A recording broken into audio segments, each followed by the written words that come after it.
Hey everybody, and welcome to another edition of Laneside Reviews, and on this episode we're going to be looking at the Platinum Pearl Ringer.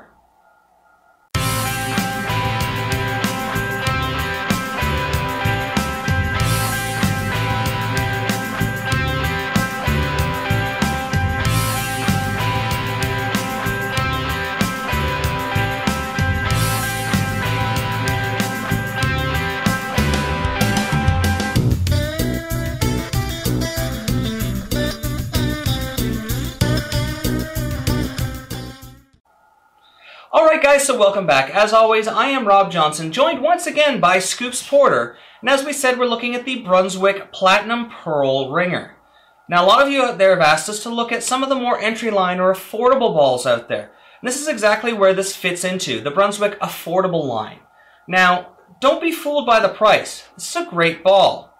For those of you who are a little more rev-dominant, high-rev players, or with a lower speed, this ball is for you. Tell us why, Scoops. It has a medium-high RG symmetric core, which means it goes down a little bit farther before it revs up. And it has a high differential, which means it has a high flare potential. Yeah, for those of you who identify with the way that I bowl, or the way that Wayne bowls, you know that when the lanes dry out, or they start to get a little squiggly in the middle, we run out of lane to play on. We got to move way deep. Well, that's where this ball comes into effect. It allows us to stay on our line without having to move too much and without giving up our hitting power in the pocket. So why don't we take it to how we had it drilled up, and then we'll take it laneside and see how it stacks up.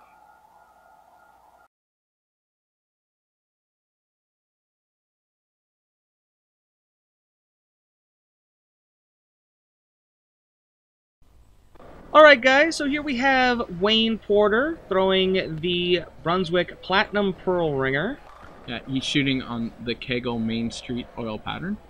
And now this pattern is a little bit different from the USB-C that we were throwing on in our last set of videos.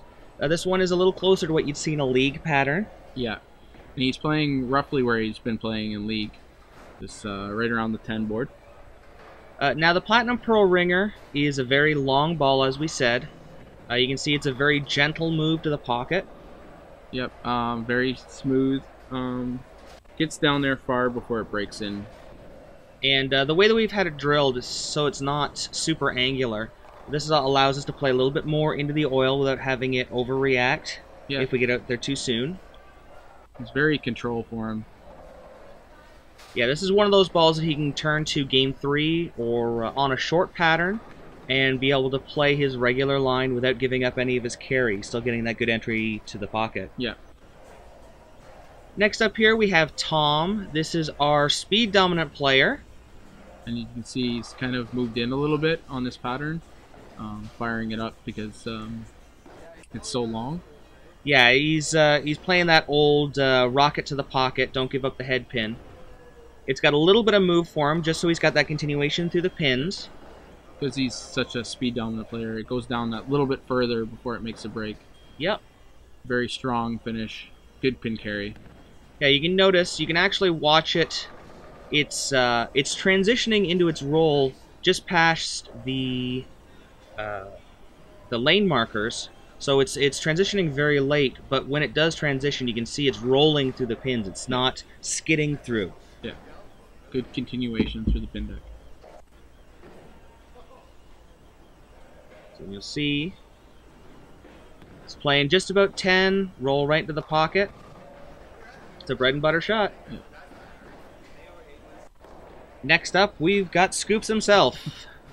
Yeah, I like this ball. I got to play out a little bit further outside. 10, more up the boards than I'm usually been playing lately. Yeah, it was nice to see you get that angle of entry. Scoops has been working on his hand a little bit and has really increased his rev rate. Yeah. So he's been having to move farther and farther in. This ball allows him to move out, especially when there are other rev-dominant players moving inside that eating up the lane, and he can still get that angle of entry to the pocket. Yeah, keep my line longer, and said this ball is nice, it's pearlized, so it goes down nice and clean, gets through the heads. That one's a little tighter. But see, that's the nice thing, is it gets into the oil because it is a pearlized ball. If you get it in a little bit, it hits the oil and it skids through. Further, yeah. A little bit forgiving. It was very controllable. Absolutely. Yeah. All right, and here we are with me. Now, you'll notice that I'm still playing pretty deep on this one. Not as deep as with some of the equipment, but I'm still sliding in around 20. One of the things I really liked about this ball is it allowed me to play in that track area between second and third arrow that most of the rev-dominant players will eat up during a regular session. Yeah, it's it's very controllable for you. Seem to be playing it nice. Yeah, it's a little bit further out than you have been playing, which is good. Different look, different angle. Yeah, now I have a lot of axis tilt, so my ball tends to jump off the wet when it hits the dry and move left, and this really allows me to have something very smooth. I can play in there. I can also move out farther and play up the boards if I have to. You can say I've slowed my footwork, slowed my speed down a little bit, just to make it a little bit more controlled. Yeah. Alright guys, so that about wraps it up for another show. Yeah, we want to thank Brunswick for sending us this platinum pearl ringer. We want to thank Turbo for setting us up with the switch grip, interchangeable thumb assembly, and all the Quad 2 inserts we use in all of our equipment. We want to thank Bill Rowe, rowbowling.com, for all of our Pro Shop needs. I want to thank Dexter Bowling Shoes, and we also want to thank Barry Bowlerama for the links. So until next time guys, we'll see you laneside.